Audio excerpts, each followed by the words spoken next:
For the fourth time in 4 years, I returned to Whitetail Paradise Properties in northern Missouri in chase of another big buck.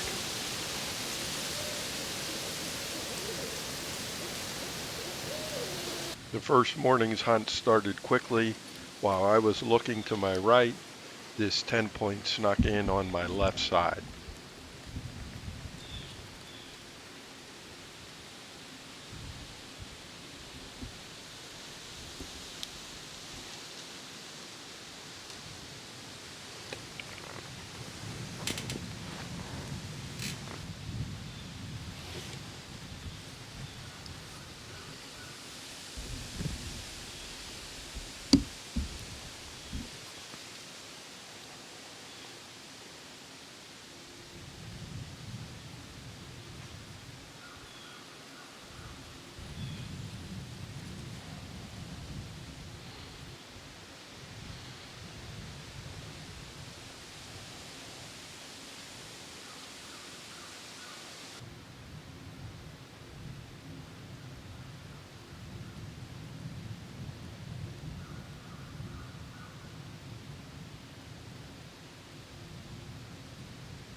While he showed some interest in my grunts, it wasn't enough for him to come in and around to his shooting lane.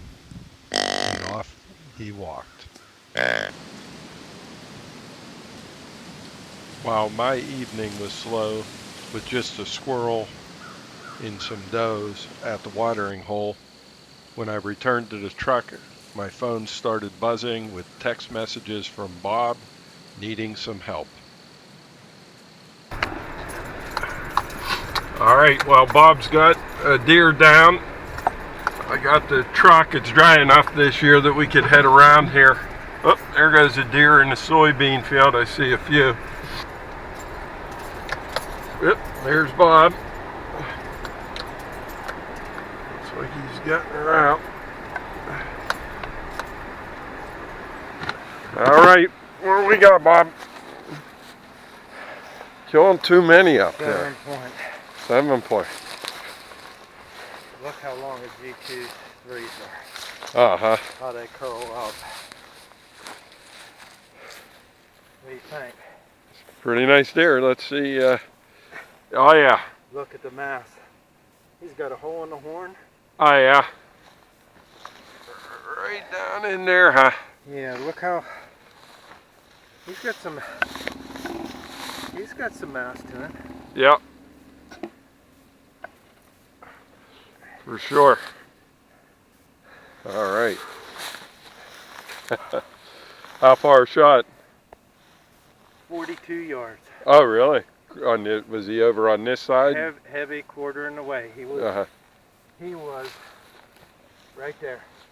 How far did he go after you shot him? About 70 yards, 80 yards downhill.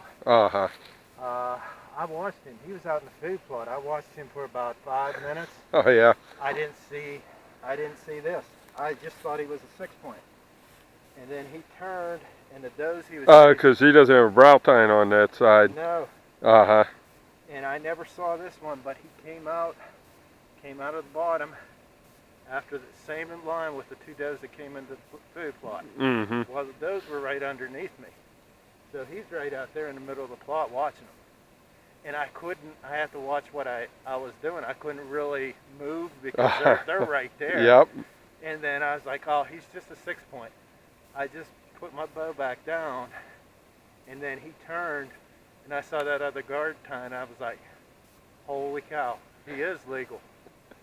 And I'm like, man. So he came this way, and it was like a heavy quarter in the way shot. Mm-hmm. I caught him right behind the rib cage. It went all the way up in. Oh, nice. Never came through. I mean, everything destroyed up in there. Yeah. Yep. I mean. Yeah, well, that's nice. Well, Nancy will be happy with you. Another deer to put on the wall. Yep. Kind of hard not to, huh? Yeah. The morning of day 2 started off nicely as well when I spotted this 10-point walking up the valley about 100 yards out. But once again, no response to the grunt calls to get him any closer.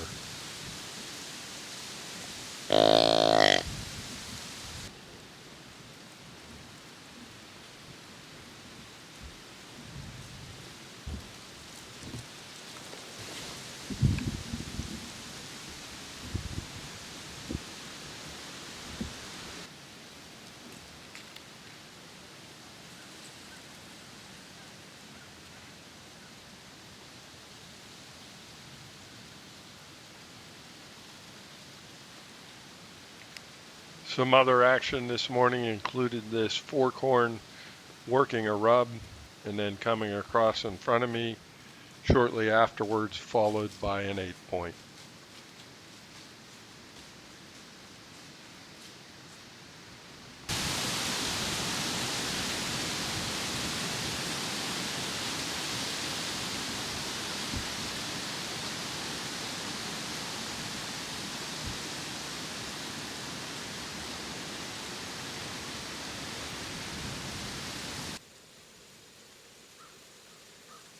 The afternoon of day 2 had me sitting in the stand from which I shot my deer last year. It provides a nice wide view of the property's north bean field where you can study the deer movements.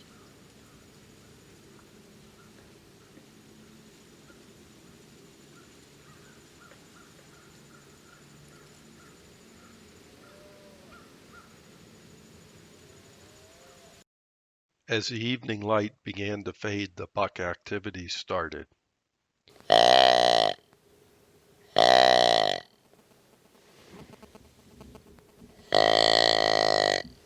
When this buck turned, I thought his hormones might get the best of him and respond to my grunt challenges.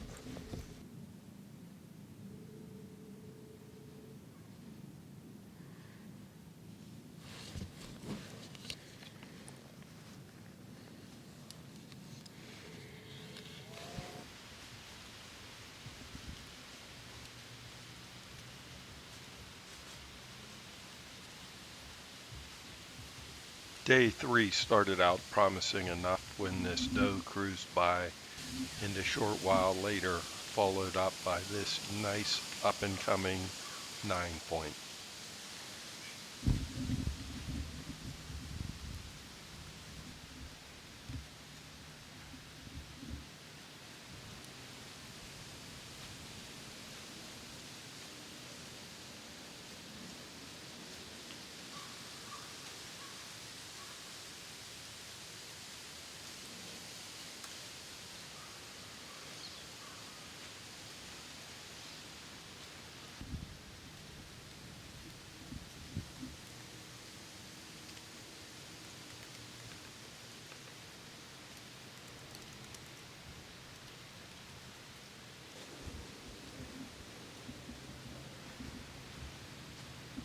And then a short while later, this young 8-point responded to my blind grunt calls.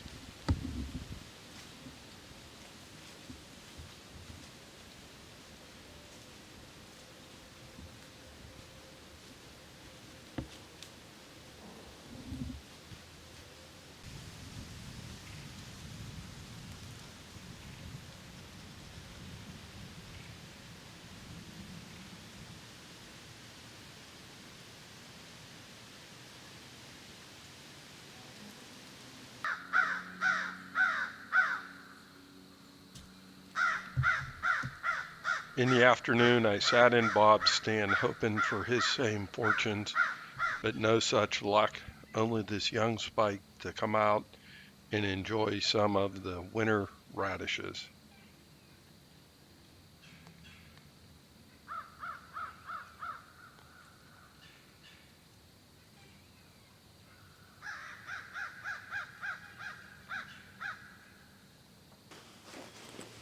The morning of day 4 had me back in the oak stands when a young forkhorn come cruising by, and then while looking down the valley, I noticed a much larger sized deer about 100 yards off circling in the woods.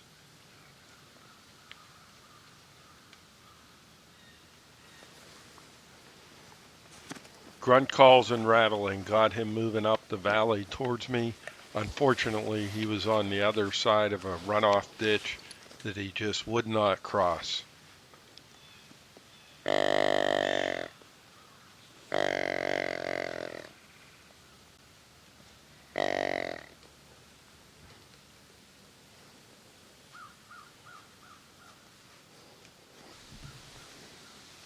A while later, after that encounter, a young 8-point come crossing down the valley on my side of the ditch, but definitely not a shooter.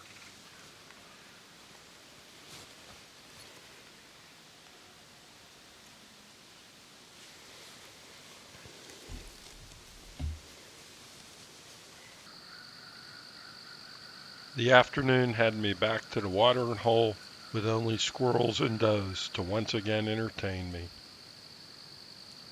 On day 5, the temperatures went up and the deer activity went down. It wasn't until about 45 minutes before dark that the sounds of doe being chased in the woods below me gave hope. At near dark, a buck emerged, but with limited light to be able to judge the quality of deer, I passed on attempting a 50-yard shot.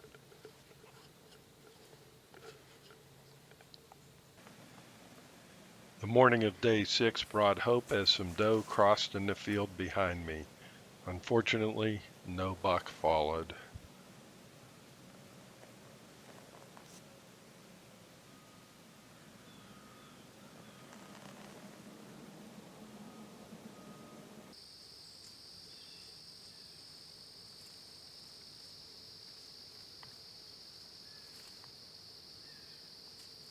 Squawking blue jays and a lone doe were my only entertainment for my last evening's sit.